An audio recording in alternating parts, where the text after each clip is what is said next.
সুপ্রভাত বন্ধুরা, কেমন আছো তোমরা সবাই? আশা করছি যে এখান থেকে ভিডিওটি দেখছো তোমরা সবাই অনেক সুস্থ আছো, ভালো আছো। আরও একটি নতুন ব্লগে তোমাদের অনেক অনেক স্বাগত জানাই। এখন বাজছে সকাল 6:30 মতো। তো দেখলে বাইরে থেকে হেঁটে আসলাম। বাইরে মানে ওই তো গেট পর্যন্তই, বাড়ির বাইরে আর যাইনি। ইচ্ছা করে সকালবেলায় মাঠের দিকে একটু হেঁটে আসি, কিন্তু যাওয়া হয় না। জানো তো, হাঁটতে গেলেই লোকে বলবে তুমি এত রোগা কেন হাঁটো। আমার তো হাঁটতে ভালো লাগে, কিন্তু লোকের কথা শুনলে না আর হাঁটতে ইচ্ছে করে না। লোকে এমনভাবে বলবে তুমি রোগা হয়ে গেছো, হেঁটো না, এই সেই। তাতে না নিজেকে ভীষণ রুগী মনে হয় যে আমি এত রোগা হয়ে গেছি, লোকে না জানি কি কি ভাবছে। সেই জন্য না আর হাঁটা যায় না। দেখবে অনেক সময় নিজের ইচ্ছা থাকলেও না নিজের ইচ্ছা মতো কাজটা করা যায় না। লোকের নানান জনের নানান কথা শুনতে না ভালো লাগে না। সেই জন্যই আর হাঁটতে যাওয়া হয় না। তো কী করবো, বাড়ির মধ্যে একটু হাঁটাচলা করে নিলাম। আর প্রতিদিন ঘুম থেকে উঠেই উঠোন ঝাড় দিতে আর ভালো লাগে না। তো ভাবলাম একটু ঘরের মধ্যে দিয়ে হাঁটাচলা করে একটু বাইরের উঠোন দিয়ে হেঁটে তারপর একটু গাছপালার সাথে সকালবেলায় দেখা সাক্ষাৎ করে নিই। আর তাতেই না আমার মনটা সকালবেলায় অনেকটা ফ্রেশ হয়ে যায়, আর কাজের এনার্জি চলে আসে। তো দেখো সকালবেলায় উঠোনটা ঝাড় দিচ্ছি, তো পিছনের দিকটায় আজকে একটু আগে শুরু করে দিলাম। এখানে প্রচুর পাতা পড়েছে। পাশের বাড়ির নিম পাতায় না এই জায়গাটা ভর্তি হয়ে যায়। কি আর করা যাবে, দেখো কত পাতা ঝাড় দিয়ে বার করছি। আর এখানে কিছু আনারস গাছের পাতাও রয়েছে। তো আগের দিন বিকালবেলায় দুটো গাছ লাগিয়েছিলাম, আর আনারস গাছের পাতাগুলো ছাড়িয়ে ছাড়িয়ে এখানেই রেখেছি, ফেলাও হয়নি। সেই জন্য আরও একটু বেশি নোংরা মনে হচ্ছে। আমার এ পাশটা ঝাড় দেওয়া হয়ে গেছে। আর চলো তোমাদের আমাদের বাঁশবাগানটা দেখিয়ে দিই। এই দেখো আমাদের বাঁশবাগান। তো বৃষ্টির জল পেয়ে না বাঁশবাগানটা একদম সবুজে পরিপূর্ণ হয়ে গেছে। এখন পিছনের গেটটা একটু আটকে দিয়ে যাচ্ছি। কেন বলো তো? পাশের বাড়ি ছাগল ঢুকে এসে গাছপালা খেয়ে নেয়, সেই জন্যই দরজাটা সকাল সকাল বন্ধ করে দিয়ে গেলাম।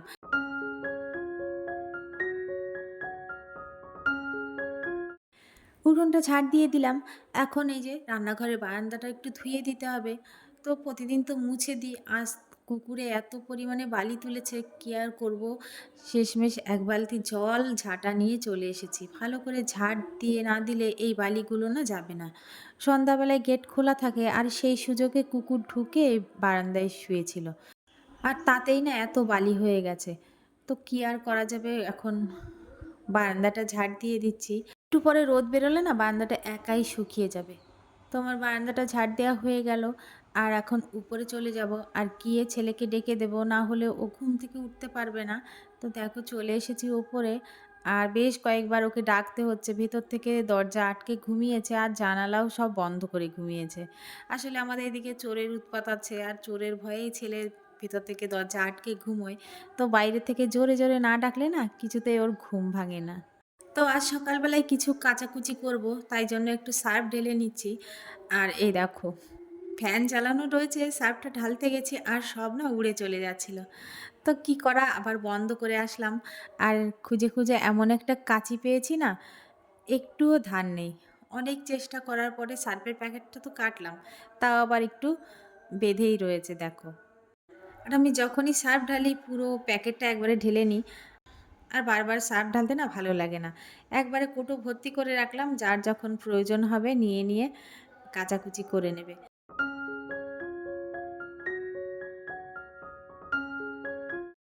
জামাকাপড় কেচে মেলে দিয়ে এসেছি, সাথে বাসি শাড়িটাও ছেড়ে নিয়েছি। তারপর বিছানাটা গুছিয়ে নিয়েছিলাম। আর আজকে না একটা কাঁথা রাখলাম। প্রতিদিনই একটু আধটু বৃষ্টি হচ্ছে, তো ভোরবেলার দিকে ঠান্ডা ঠান্ডা ভাব লাগে। সেই জন্য বিছানায় একটা কাঁথা রেখে দিলাম।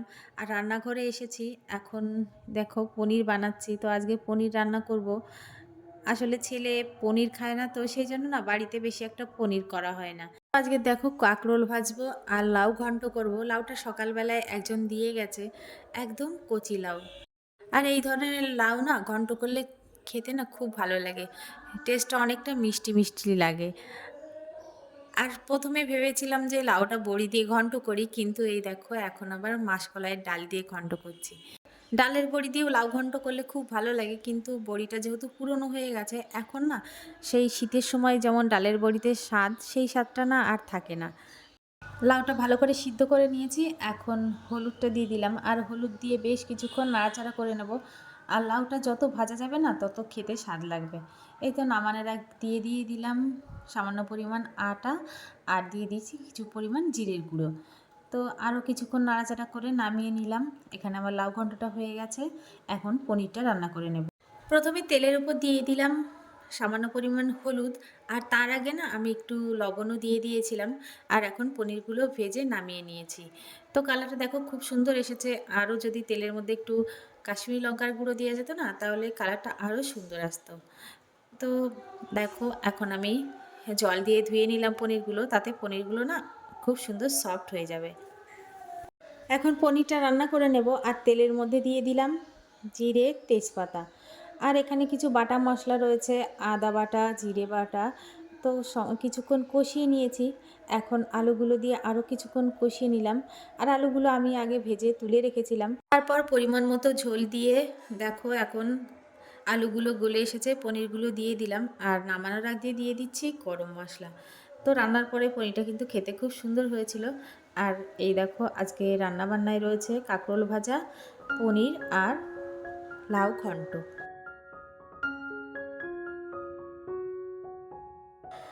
দুপুরে রান্নাবান্না খাওয়া দাওয়ার পরে ছাদে এসেছি, আর ছেলেকে সাথে ডেকে নিয়ে এসেছি। ওকে নতুন একটা জিনিস দেখাবো।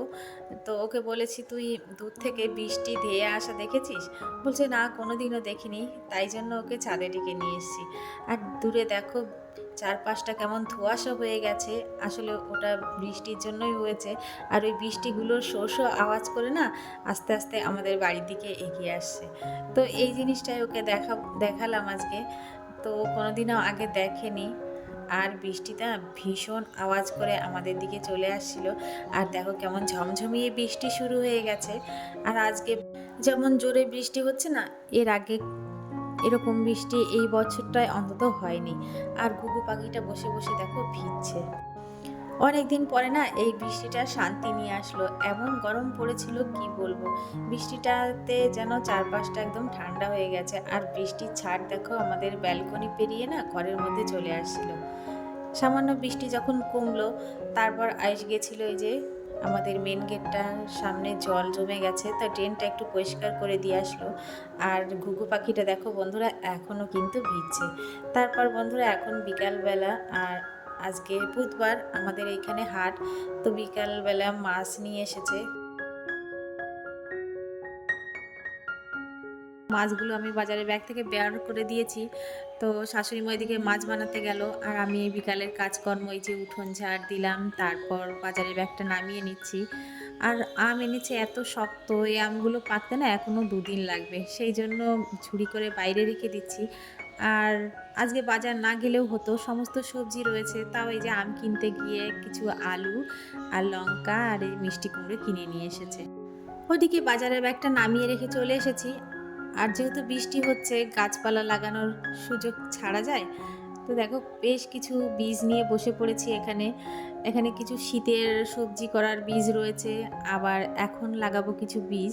তো শশার বীজ, পেঁপে গাছ আর লাফারু, এই সমস্ত আর কি বুনবো। সাথে কিছু চন্দ্রমল্লিকার বীজও কিন্তু আজকে বুনে দেবো। এই দেখো এখানে এরকম 4 রকমের বীজ নিয়ে চলে এসেছি বাগানে। আর সাথে কিছু না লাঠি নিয়ে এসেছি। লাঠি মানে এই তো কাঠ নিয়ে চলে এসেছি। অতিরিক্ত বৃষ্টিতে বেগুন গাছগুলো ঝুঁকে পড়েছে। যে সমস্ত গাছে বেগুন হয়েছে সেই গাছগুলো একদম দাঁড়িয়ে থাকতে পারছে না। দেখো ছোট গাছে যেহেতু বেগুন এসেছে, আর গাছের গোড়াগুলো খুবই নরম, সেই জন্য সব গাছ ঝুঁকে পড়েছে। তো আমি এখানে কাঠ নিয়ে এসেছি, কাঠগুলো ভালো করে পুঁতে দেব। আর গাছগুলো না বেশি নাড়াবো না, বেশি নাড়ালে গাছগুলো মরে যেতে পারে। সেই জন্য এখন আপাতত কাঠগুলো দিয়ে একটা সাপোর্ট ব্যবস্থা করে দিয়ে যাচ্ছি। আর তারপরে যখন রোদ হবে, গাছের গোড়াটা একটু শুকিয়ে যাবে, তখন দড়ি দিয়ে না বেঁধে দেব। আর আগে থেকেই গাছ লাগানোর তাওয়া করাই ছিল। এই দেখো গোবর সার দিয়ে মাটির তাওয়া করা রয়েছে। তো কিছু শশার বীজ এখানে পুঁতে দিচ্ছি। আর তারপরে পুরো উঠোনটায় না জানলা দিয়ে দেওয়ার একটা চিন্তা ভাবনা আছে, দেখা যাক কতদূর কি হয়। আর শশার বীজগুলো কিন্তু দেখো এই কদিন আগে কিনে এনে রেখেছিলাম। তো একবার তো দেখলে শশা গাছ হয়েছিল, সেগুলো মারা গেছে। বেশ কয়েকটা শশা খাওয়াও হয়েছে। আর কিছু চন্দ্রমল্লিকার বীজ রয়েছে এখানে। বেশিরভাগ চন্দ্রমল্লিকার কিন্তু বীজ হয় না, কিন্তু এই চন্দ্রমল্লিকাটা বীজ হয়, জানো তো। এই বীজগুলো বুনে দিলাম এখন। আরও কিছু বীজ আছে, সেগুলো বুনে দিয়ে তারপরে এই চন্দ্রমল্লিকার বীজগুলোতে একটু জল ছিটিয়ে দিয়ে যাব। বন্ধুরা, তোমরা যারা এই পর্যন্ত ভিডিওটি দেখে ফেলেছো, আশা করছি ভালো লেগেছে। যদি ভালো লেগে থাকে একটা লাইক করে দিও, আর নতুন বন্ধুরা আমার চ্যানেলটি সাবস্ক্রাইব করতে যেন ভুলো না। আর এই দেখো, বৃষ্টির পরে চারপাশটা কত সবুজ আর সতেজ হয়ে উঠেছে। আমি এখানে কিছু বীজ বুনে দিচ্ছিলাম, আর আয়ুষ চারপাশটা একটু ভিডিও করে দিচ্ছিল। আর দেখো বন্ধুরা, সমস্ত গাছের গোড়ায় গোড়ায় কিন্তু আমার কাঠগুলো পুঁতে দেওয়া হয়ে গেছে।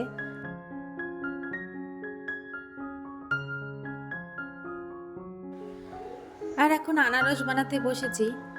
একাদশী উপলক্ষে বেশ কয়েকটা আনারস নিয়ে এসে ফ্রিজে রেখেছিল, তো একাদশী তো আর করা হলো না। এখন আনারসগুলো আমরাই খেয়ে নিই।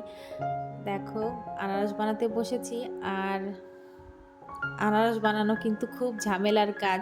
ভালো করে না বানানো হলে না মুখ চুলকায়। সেই জন্য দেখো খুঁটে খুঁটে বানাচ্ছি। আর এই আনারস বানাতে বানাতে আমার সন্ধ্যা লেগে গেছিলো। তো বন্ধুরা, আজকের ভিডিওটি এই পর্যন্তই।